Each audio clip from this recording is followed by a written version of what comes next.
សូមគោរពជំរាបសួរថ្ងៃនេះក្រុមការងាររបស់សាកលវិទ្យាល័យ South East Asia និងបណ្ណាល័យអាមេរិកខេត្តសៀមរាប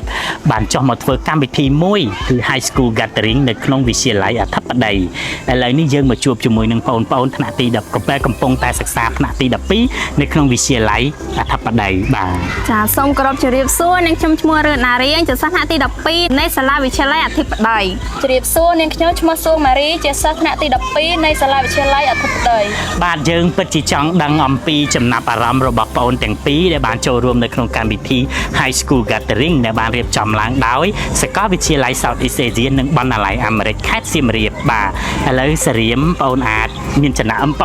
រម្មណ៍យ៉ាងម៉េចដែរចំពោះកម្មវិធីរបស់យើងក្នុងកម្មវិធីនេះដែរខ្ញុំមានចំណាប់អារម្មណ៍ថាសប្បាយរីករាយហើយទទួលបាននូវចំណេះដឹងថ្មីក៏ដូចជាជំនាញក្នុងការជ្រើសរើស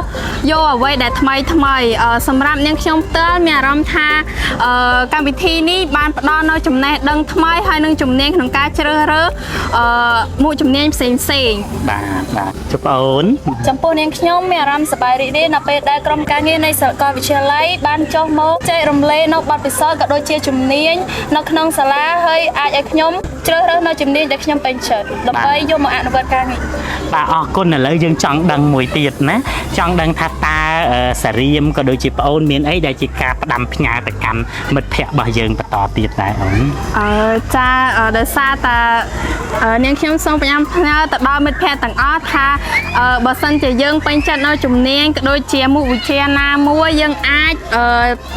ខិតខំប្រឹងប្រែងនៅមុខជំនាញនោះហើយអាចចូលរៀននៅសាកលវិទ្យាល័យណាដែលយើងពេញចិត្តបាទ